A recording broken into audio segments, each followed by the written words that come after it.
Welcome back, and welcome to part 2 of Fearless Confidence. And again, just to reiterate, remember that confidence, for the most part, as we understand it outside of this particular training, this particular video, is a myth. There's a common belief that if we're confident enough, we can achieve anything. Well, like we talked about in our previous session, confidence more often than not emerges after you've taken the actions. And that I can't stress enough. To be really successful in life, the state you want is relentless determination, combined with a lack of fear. But even if you have fear, which you'll have a lot less of if completely gone by the time we're done today, and if you're not completely done, you'll have the tools to continue systematically eradicating all of it and amplifying that sense of relentless determination and confidence and certainty that arises when fear is no longer a problem for you. Okay? So a couple of things that a few basic ideas we want to get out of the way, a few basic administrative things or practice details we want to get out of the way first as well. First of all, because this particular process, especially this set of processes we're going to be going through, involves the use of altered states. You should never be practicing or doing these things while driving a moving automobile or engaging in any activity that requires your full attention. Why? A, because you won't have it, and B, all of your attention should be on what we're doing and not what you're doing elsewhere. Okay? So avoid listening to this while driving. Okay? We will create products later on that you can listen to while doing something else. But for this moment, for this time that we're together, turn off your cell phone. Don't put it on vibrate. Don't put it on airplane mode. Turn off your phone. Make sure you won't be distracted. Make sure if you have any pets, because pets love to sneak up on you when you're in the middle of something hypnotic and nuzzle you or jump in your lap or do weird things. If you can stand to be away from your pets for a few moments, put them in another room. Make sure you won't be disturbed. Give yourself complete permission to play pretend, to become fully absorbed and focused in what we're doing. Now, as we go deeper and deeper into these processes, normally when I'm working with clients, and this is important because today you're my client, today you're my priority, but because we're working virtually, because we're working at a distance, because you can see me, but I can't quite see you. At least I see you in my mind, but I don't see you in front of me.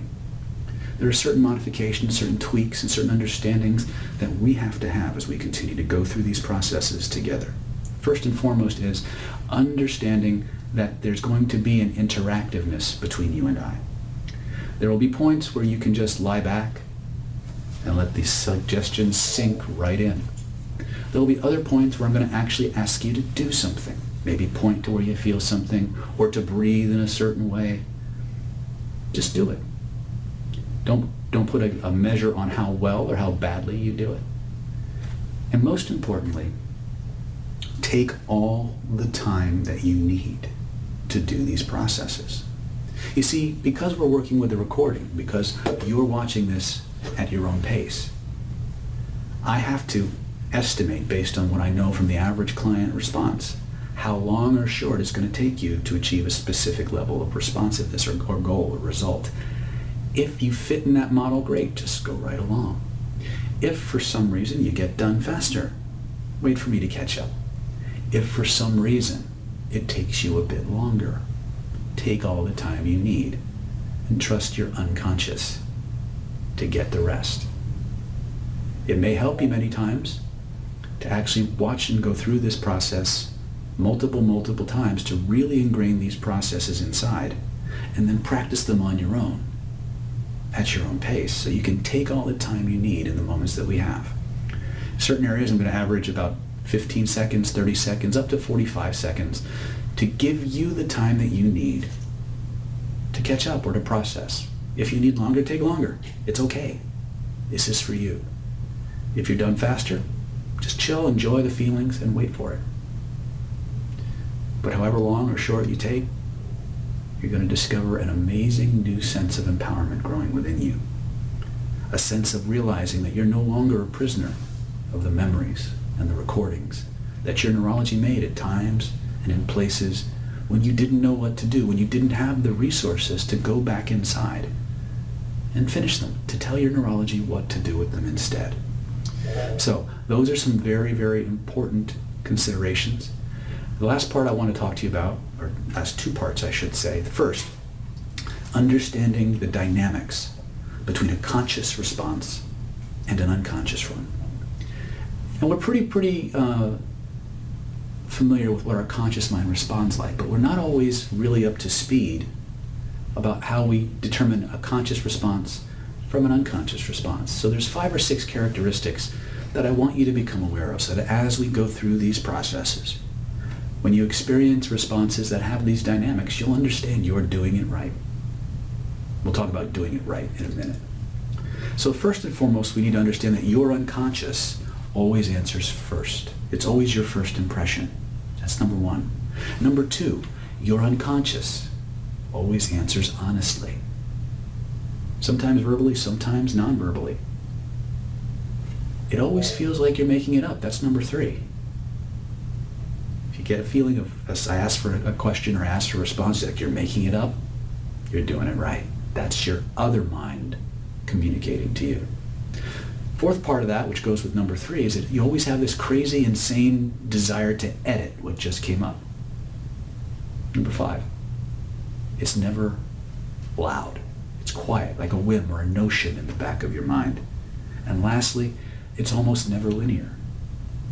You might expect, if I tell you to go back to a scene, situation, or event where X was true, consciously you may expect to go back to 20, 30 years old, because that's when the event you think you're clearing happened. But your unconscious sends you all the way back to a time and a place when you were somewhere between the ages of 0 and 5. And you may be surprised at what the initial event, the trigger, the root of that particular process or problem that you're dealing with started. Go with it, because your unconscious has a much different way of categorizing and organizing your experiences than your conscious mind does. So as we go through these processes today, and you experience those dynamics, realize you're doing it right. Realize you're only going to get better. And let go. Fully experience these processes. Fully allow yourself to become focused and absorbed in them in the ways that allow you to journey deep inside and tell your neurology what to do with this stuff instead. The next phase is what I call resourcing. Now, I want you to stop for a moment and either sort back through your memory or simply use your imagination. And remember a time and a place in your life when you felt absolutely safe, absolutely protected, nurtured and nourished, all of your needs being met for all the right reasons, where you felt completely in control. Now some people, and by the way, we'll be covering this again in our process, we'll be starting in just a few moments, but I want you to have this in reserve. Because as we work on different videos and different processes in the future, you're going to come back to this particular phase, this particular technique over and over and over again. It's kind of like the jack in a deck of cards. Anytime you need to get out of a situation, anytime you need to start the process of resolving something, you can use the safe place energy that we're going to be developing within you to do that. It'll begin the process of resolution for you. So I want you to sort back through your memories, sort back through time and a place when you felt completely safe, completely in control. Now some people, their safe places happened when they were in times and places when they were very young, in homes where they grew up. Other people's safe places are places out in nature, a sandy beach, a forest glen or meadow, a mountaintop, a cave. Some people's safe places are more spiritual or religious in nature, like a temple, a church, a synagogue, a mosque. For some people who have a more metaphysical leaning, it might just be a sacred space somewhere where you're surrounded by your spirit guides or guardian angels or whatever manner of being populates the view of reality, the cosmology that you embrace. Some people's safe places are a little bit more colorful, a little bit more unique. I remember I had one young lady out in London. When I visited her, and we went to her safe place, we discovered that her safe place, her idea of a safe place, was a nuclear fallout shelter, 5 miles below the surface of the earth, surrounded in lead and concrete, and there was only enough room in that sucker for her. What I'm really trying to say is that no matter what time period, what flavor, what genre, what form your safe place takes, it's perfectly okay. It's right. It's natural for you. And the interesting thing is that the thing that all safe places have in common is that when you're in that safe place, when you see what you see and you hear what you hear and you feel what you feel, you smell and you taste what you smell and you taste, well, there's a feeling that you get. A feeling that lets you know you're completely safe. So I'd like you to take a moment, allow your eyes to close, if they haven't already. Go back into your safe place. See what you see and hear what you hear, feel what you feel, smell and taste what you smell and you taste. And notice where in your body those feelings of safety start, where they grow and they spread from. I want you to point to where you feel it. And as you point to where you feel it, I want you to notice something. I want you to notice there's a color, or maybe a series of colors, connected or associated to that wonderful sense of safety. First impression, what is that color or colors for you that represents that wonderful, beautiful, amazing feeling of safety? And now what I'd like you to do is I'd like you to imagine, if you would, that beautiful ball of that amazing, safe energy in exactly those colors floating above your head.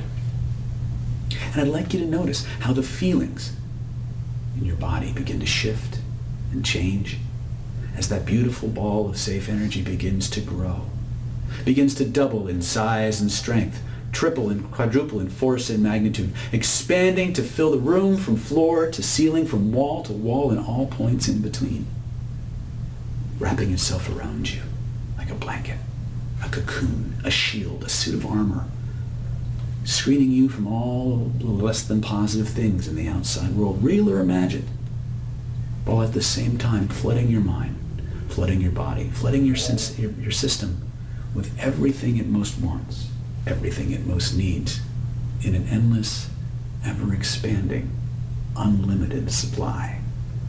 And when you're ready, what I'd like you to do is I'd like you to breathe that color, that energy, through your entire being, from the top of your head to the tips of your toes and all points in between.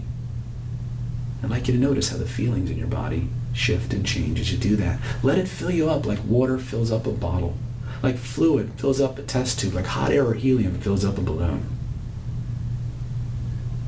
When you know you've got that, take all the time you need. When you know you've got it, just nod your head to let me know.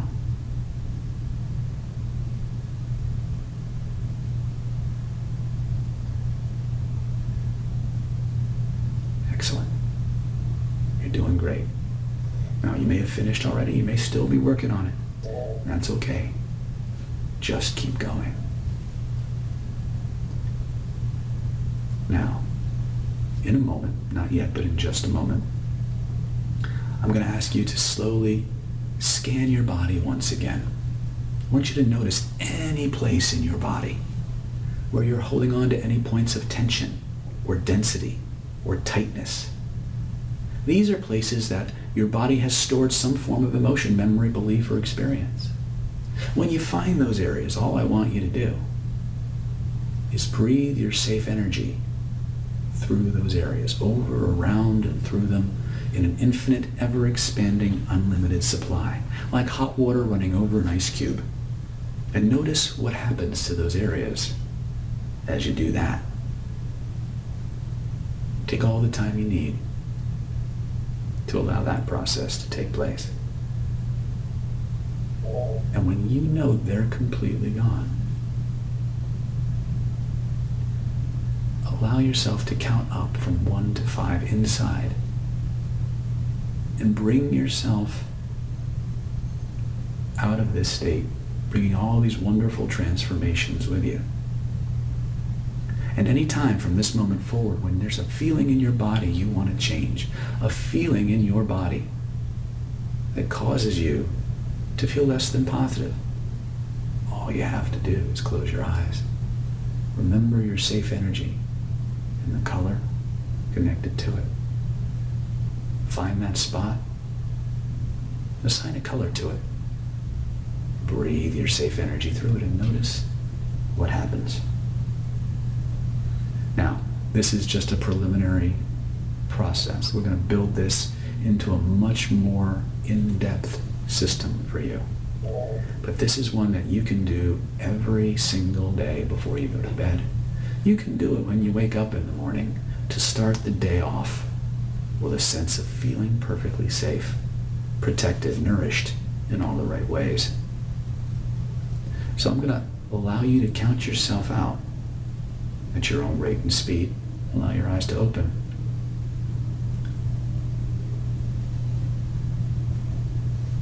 And when you're done, you can move on to the next part of this tape, or this video, where we build on this process and go even deeper.